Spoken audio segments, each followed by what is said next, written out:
네, 오늘은 요 내용을 해볼 건데, 자, 일단 여러분들이 이제 원하는 랭킹전부터 주니어 그랑프리 파이널, 뭐, 또는 그 외 남신들, 뭐, 다루기가 힘들어요, 제가. 제가 요즘 많이 바쁘거든요. 집에 오면 그냥 샤워하고, 그냥 뻗어버리기 바빠요, 제가. 밥도 제대로 못 먹어요, 요즘. 시간이 없어가지고. 그래서 지금 다룰 수 있는 내용은 기본적으로 좀 피겨를 보는 데 있어서 이해도를 올려줄 수 있는 그런 내용을 할 겁니다.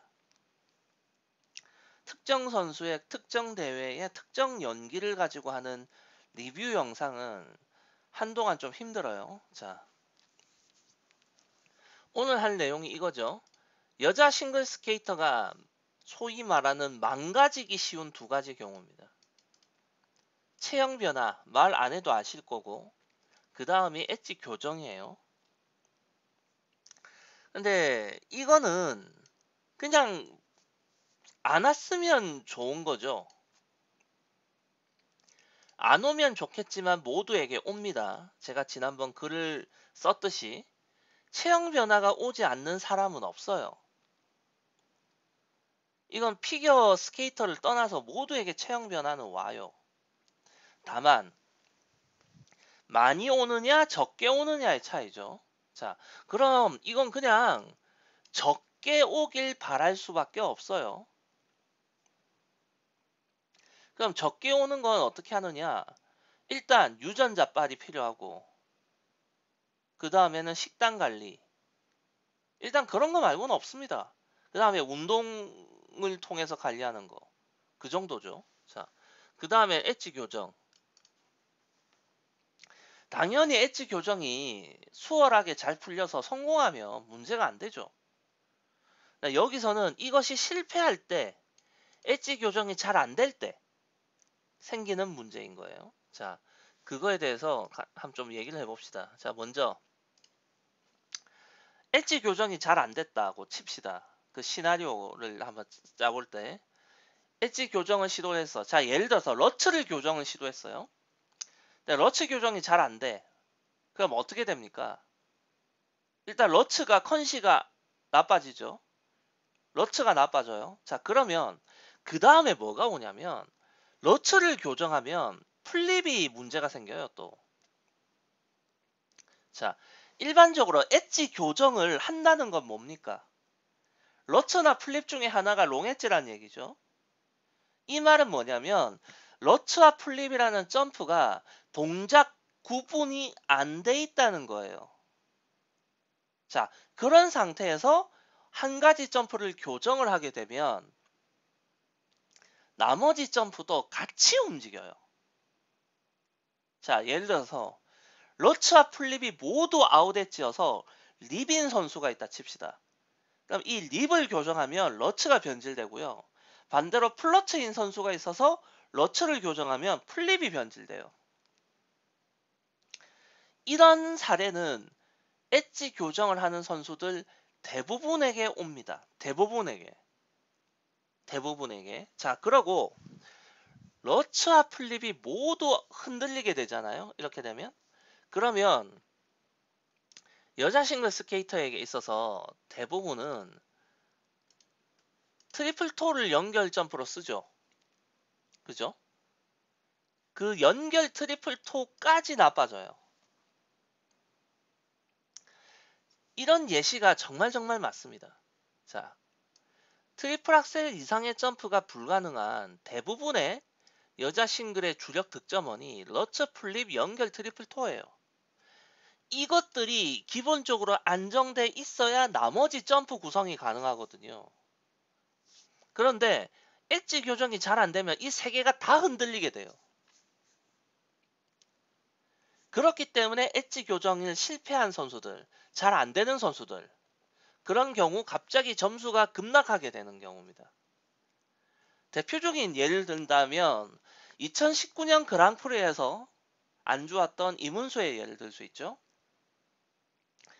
당시 대회나 성적 프로토콜 살펴봐도 아시겠지만 러츠가 안 좋았고요. 그로 인해서 플립도 좋지 않았어요. 연결 트리플 토롭도 당연히 안 좋아요. 그대로 다 때려 맞았어요. 그 당시 이문수. 참고로 그럼 김예림은 어떤 줄 아세요? 김예림이 이렇게 막 때려 맞고 그냥 엉망진창이 되는 걸 잘 못 봤을 거예요. 여러분들이. 그 이유가 뭐냐? 제가 초등학교 때부터의 김예림을 살펴보더라도 김예림도 중간중간 러츠 교정을 시도했는데 찔끔 해보다가 다 되돌아갔어요. 이문수가 그렇게 처참하게 성적이 망가졌던 이유는 러츠 교정을 포기하지 않고 끝까지 하려고 했거든요. 끝까지. 그런데 그것이 결과가 실패했기 때문에 결국 안 좋았던 거예요. 근데 김예림의 경우는 찔끔 시도했다가 결과가 안 나오니까 바로 되돌아가요. 찔끔 시도하고 되돌아가고 이거를 계속 반복했어요. 그리고 제가 들은 소식에 의하면 이번 시즌에도 김예림이 러츠 교정을 시도했다고 전 들었거든요. 사실 저는 김예림을 제 리스트에 올려놓고 있으면서도 김예림 연기를 잘 안 봅니다. 왜냐? 바뀌는 게 없거든요. 러츠 교정을 시도했어요. 안 돼. 되돌아가. 이걸 몇 번 보고 나니까 보고 싶지가 않더라고요. 그래서 최근에 특히 올해 김예림 연기를 한 번도 안 봤어요. 제가. 한 번도. 근데 저는 이거 전에 들은 소식이에요. 김예림이 최연경 팀에서 러츠 교정을 시도했다라는 정보를 입수했는데 뭐 그 결과가 안 좋았다라는 얘기였어요. 그 정보의 내용은. 네, 러츠 교정을 정말 시도했는지 안 했는지는 그냥 저도 들은 얘기입니다. 네. 그러니까 김예림의 경우도 엣지 교정이 잘 안 돼서 어쨌든 근데 그나마 크게 이제 무너지지 않은 이유는 되돌아갔다는 거예요. 당장의 성적을 위해서. 그러니까 이문수처럼 성적이 망가지든 말든 한번 내 인생을 걸고 들이대겠다 라는 자세가 아니었다는 거죠. 그동안의 김예림은. 뭐 제가 이번 시즌은 안 봐서 이번 시즌에 러츠 교정은 어떠했는지는 잘 모르겠습니다. 그냥 또 다른 케이스가 뭐가 있냐면 윤하선이 있죠. 윤하선. 제가 항상 얘기하지만 윤하선이 주니어 그랑프리에 데뷔했을 당시에 이제 윤하선이 주니어 그랑프리를 뛰었어요. 그리고 성적이 안 좋았죠. 그리고 저는 그것이 유튜브에 영상이 떴길래 차 안에서 봤어요. 차 안에서. 차 안에서 윤하선 유튜브 영상을 힐끗 봤거든요. 제가 뭐 이렇게 컴퓨터로 영상을 받아서 느린 화면을 본 것도 아니고 스쳐 지나가듯이 유튜브로 딱 한 번 보고 나서 바로 알 수 있었어요. 이거는 엣지 교정을 시도했구나 라는 걸. 그걸 보고 네가 어떻게 아냐 라고 생각할 수도 있어요. 사실은. 잠깐만요. 어... 잠깐만 찾아볼까요 한번? 당시 윤하선의 주니어가 봅시다. 영상을 잠깐만 찾아보고 갈게요. 네, 자 이거거든요. 여기 보면 2차 대회 때 윤하선이 나왔단 말이에요. 자,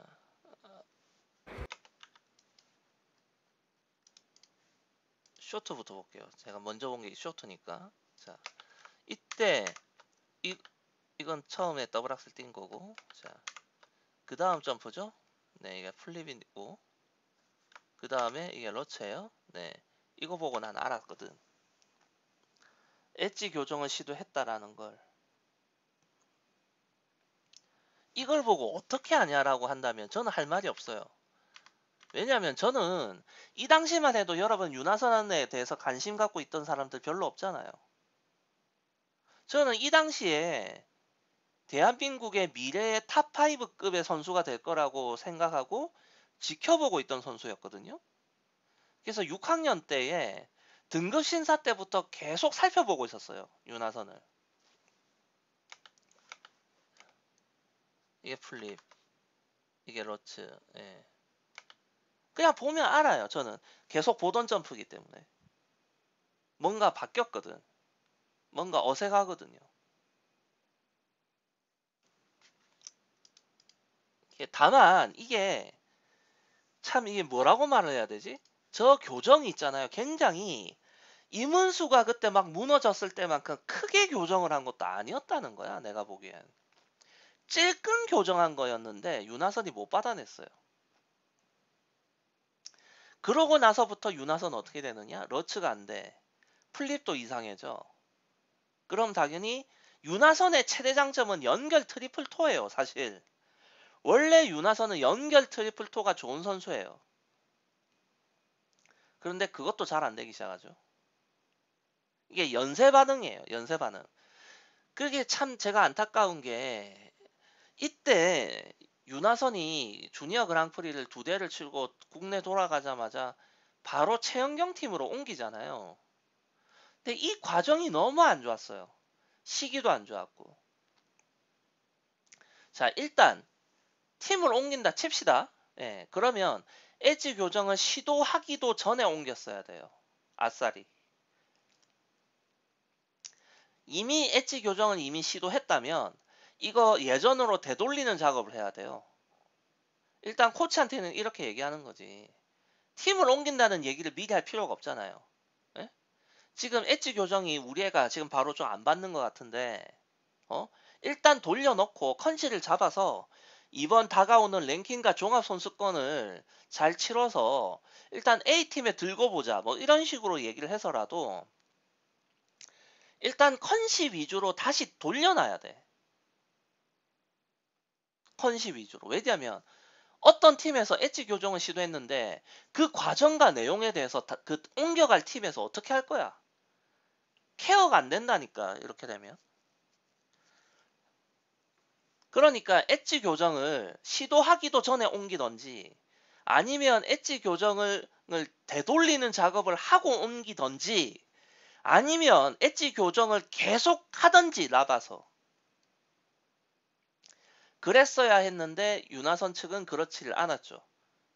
좀 좋지 못한 선택을 했어요. 거기다가 최연경 팀으로 옮겼다는 건 뭐예요?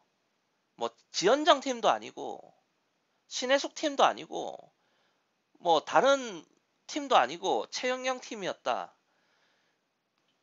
최연경 팀의 메리트는 사실 점프 진도, 그 다음 고난이도 점프 이거잖아요. 일반적인 인식이. 그런데 이미 트리플러츠까지 진도를 뺀 윤하선이 점프 진도 빼려고 간 건 아닐 거고. 그럼 트리플 악셀이거든. 자, 여기서 내가 좀 얘기할게요. 오늘 영상 내용하고 좀 별개인데 미안한 얘기인데 윤하선은 채공 시간과 회전 속도 모두 트리플 악셀이 불가능해요. 두 개 다. 김유재, 김유성은 회전 속도가 그냥 세계 최고 수준인 거거든요. 회전 속도라도 세계 최고 수준이니까 채공 시간이 좀 부족한데 뛰어내는 거고 제가 신지아에게 트리플 악셀 뛸 것을 기대했던 거 또는 해봐야 된다고 했던 거는 신지아는 채공 시간과 회전 속도 모두 커트라인에 걸리는 수준은 돼요. 근데 윤하선은 둘 다 안 돼. 나는 그런 스탯을 알고 있잖아. 내가 직접 측정해 보니까. 그런데 트리플 악셀을 해보겠다고 갔단 말이야.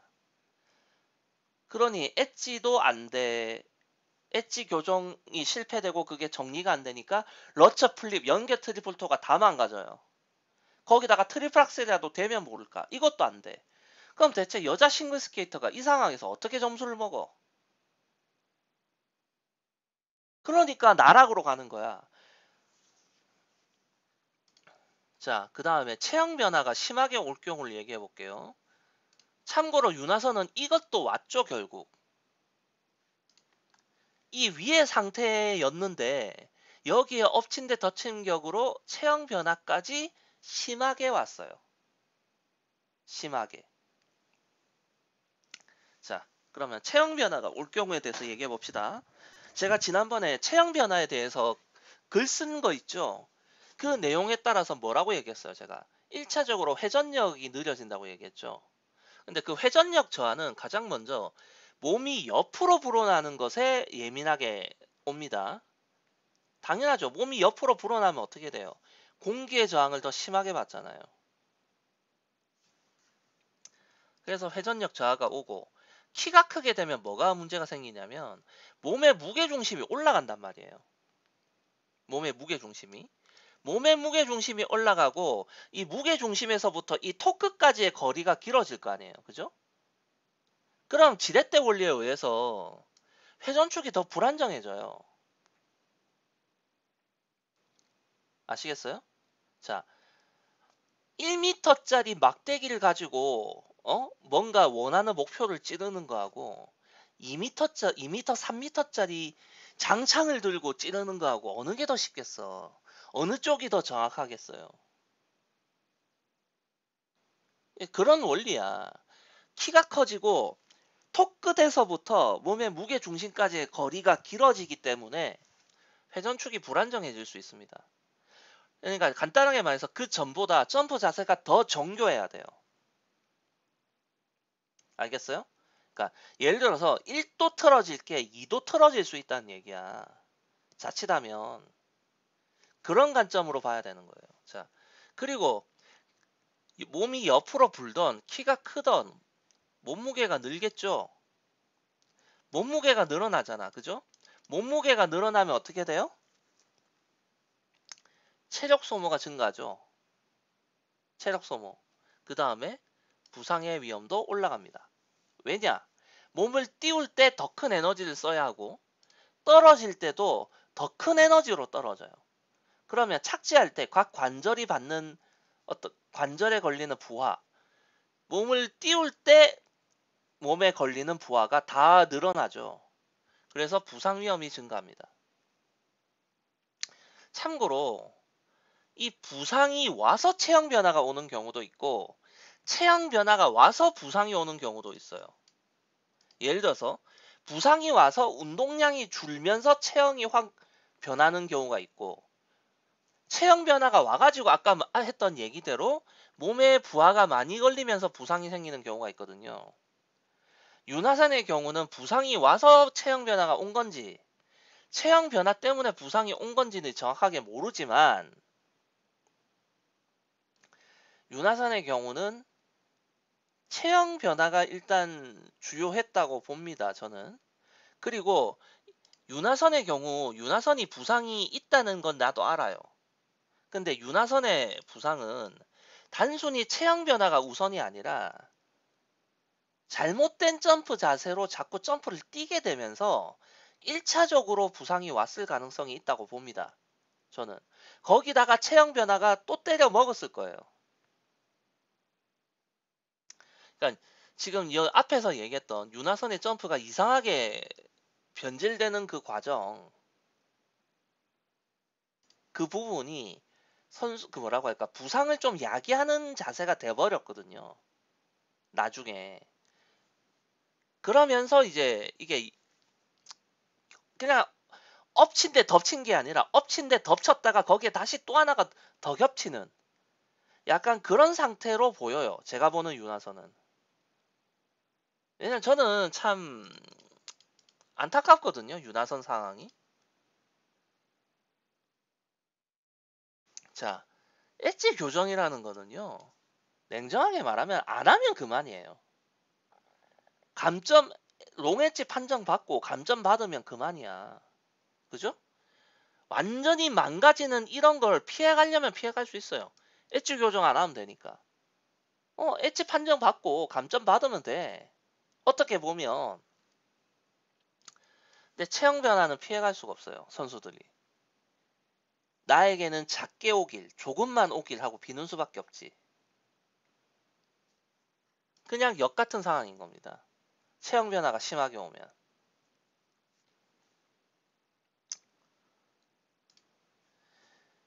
지금 자꾸 얘기가 자꾸 윤하선 쪽으로 흐르는데 참 안타깝대요. 예. 이게 윤하선 같은 경우가 아, 뭘 얘기를 해야 되나? 저는 박빛나 팀에 있을 때부터 윤하선의 점프 스탯을 수시로 측정해왔던 사람이거든요. 박빛나 팀에 있는 동안에도 윤하선의 점프가 미묘하게 변해요. 미묘하게. 그러나 그것은 충분히 문제가 되지 않을 선에서의 변화였거든요. 그리고 점프 스탯이 제가 얘기했던 대로 채공 시간이나 회전 속도나 두 가지 다 특별하지 않았어요. 두 가지 다. 그러면 윤하선의 베스트 최선의 어떤 선택은 어느 정도 선이냐면 컨시가 안정된 이문수나 김예림 같은 타입인 거예요. 그게 한계선이라고 윤하선한텐. 그런데 제가 그동안 그런 얘기했죠. 윤하선이 한국의 탑5 안으로 들어간다는 식으로 제가 얘기를 했었잖아요. 그죠? 그게 왜 그랬느냐? 이문수는 엣지 교정하다가 엉망이 됐고 이혜인도 그 당시에는 플립 교정으로 인해서 러츠 변질이 와가지고 막 헤매던 상황이었잖아. 신지아가 지금처럼 부상하기 전이잖아. 한국 탑5가 거의 좀 뭐라고 해야 되지? 그 비어있는 공석 같았어. 유영도 부상이 왔었던 상황이고. 그래서 윤하선이 치고 올라갈 거라고 제가 생각했던 거예요.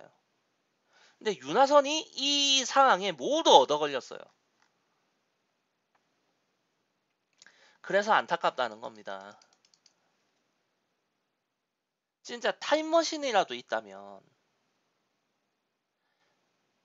첫째, 1차적으로 과거로 가서 처음부터 러츠와 플립을 완벽하게 구분 동작을 시키면서 가르치는 경우죠. 헌데 이러면 점프 진도가 굉장히 늦어졌을 거예요. 보통의 부모들은 점프 진도가 우리가 늦잖아요? 팀에서 제대로 가르치려고 동작 구분을 완벽하게 시켜서 가르쳐. 점프 진도가 안 나가. 그러면 팀을 옮겨요. 왜 모르거든, 부모들은. 이 팀은 점프 진도를 못 빼네 하면서 점프 진도 잘 빼는 팀으로 옮겨. 자, 그러면 타임머신으로 갈 수 있는 두 번째 경우. 엣지 교정을 시도하기 전.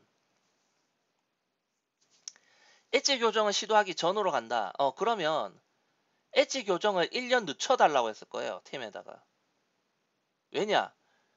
윤하선이 팀 옮기고 나서 그 이후에 신지아의 러츠 교정 과정은 대단히 성공적이었거든, 박빈나 팀에서. 그 과정을 보면. 그럼 일단 1년 늦춰달라고 하는 방법이 있어. 그 다음 타임머신을 타고 그 다음으로 가는 경우는 뭐냐면 옮기기 직전 주니어 그랑프리를 좀 성적이 안 좋고 나서 그 다음 딱 그 시기 팀을 옮기지는 않았을 그 시점 그때로 간다면 1년 남는 거죠. 1년 남으면서 그 시즌은 마저 남아서 정리하는 거죠. 엣지 교정을 교정하기 전으로 되돌리는 거지. 그래서 랭킹전과 종합선수권을 어느 정도 치러서 A팀에 들어가는 정도.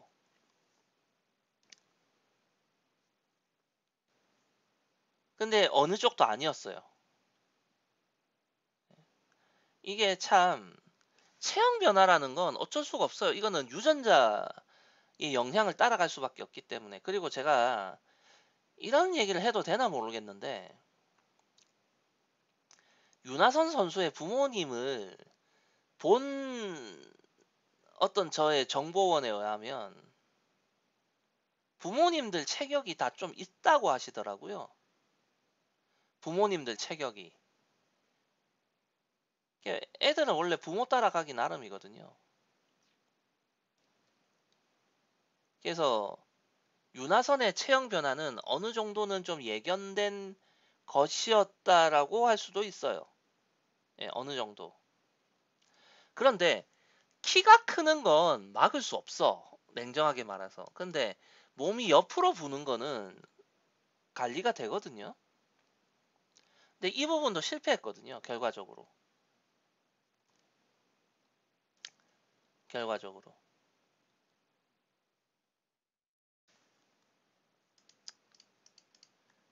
예, 보통 이렇습니다. 이제 여자 싱글 스케이터들이 갑자기 나락으로 간다 하면 보통 이런 스토리예요.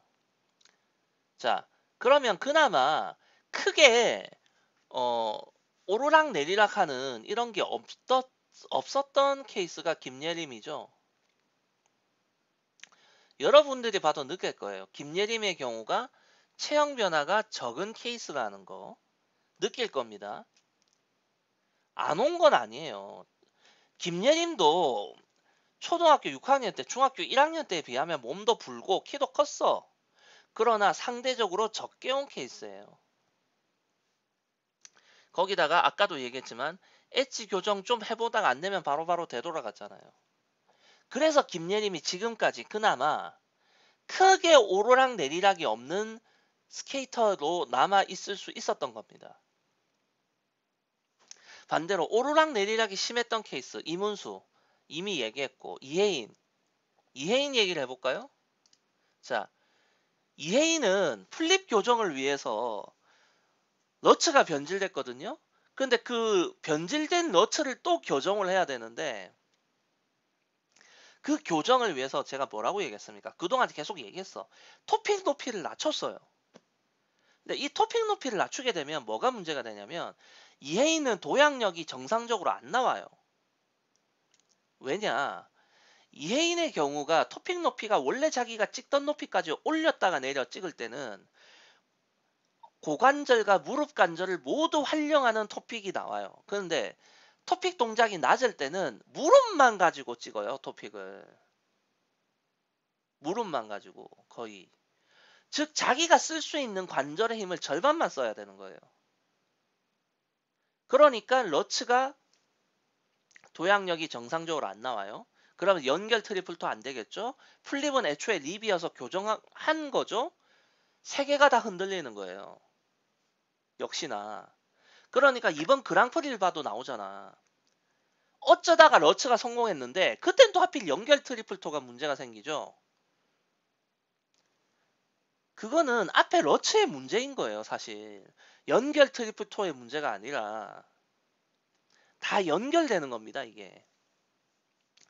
자, 이혜인이 앞에 러츠를 관절의 힘을 자기가 원래 쓰던 관절의 힘을 충분히 쓰지 못하고 토픽을 하게 되죠.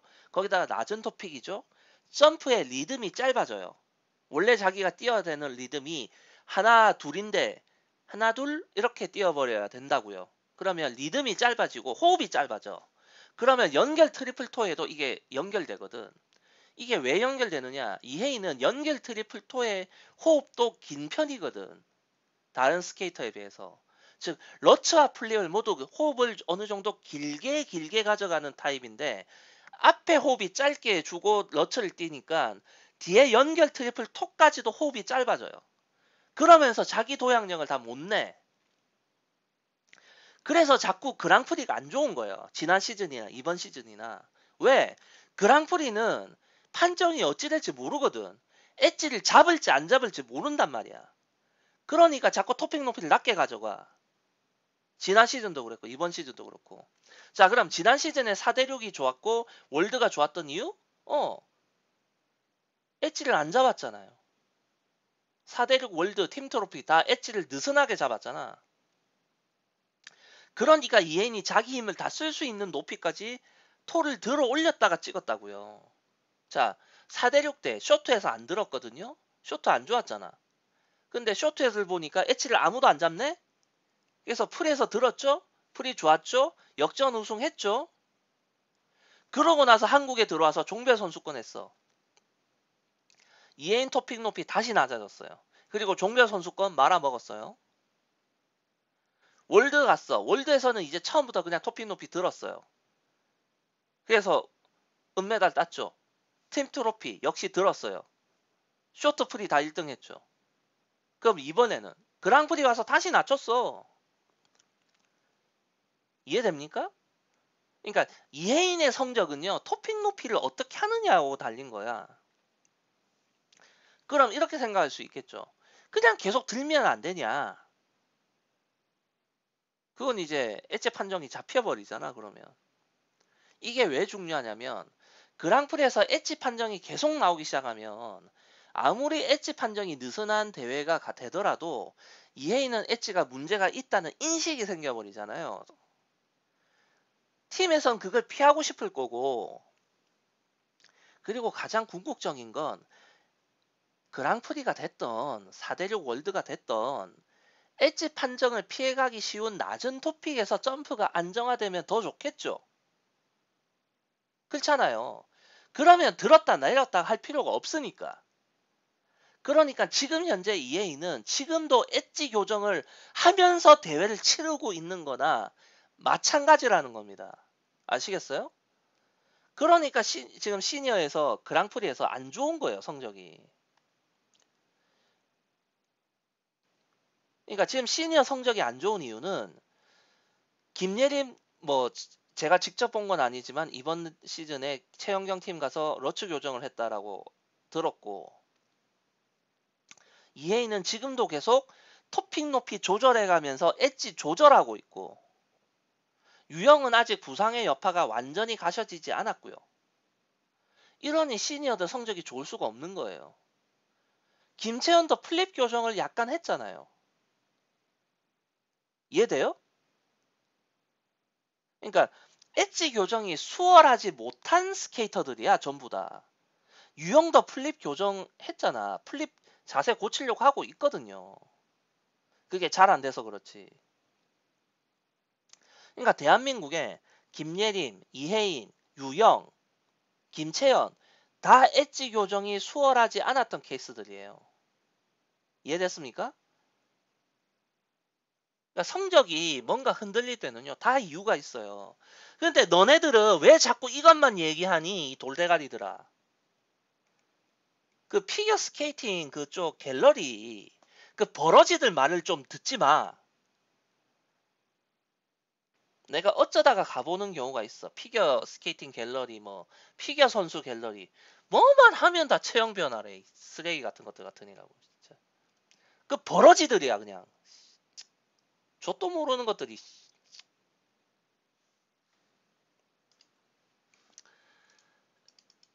네. 여러분들이 좋아하지 않을 영상인 거 알아요. 이런 영상이.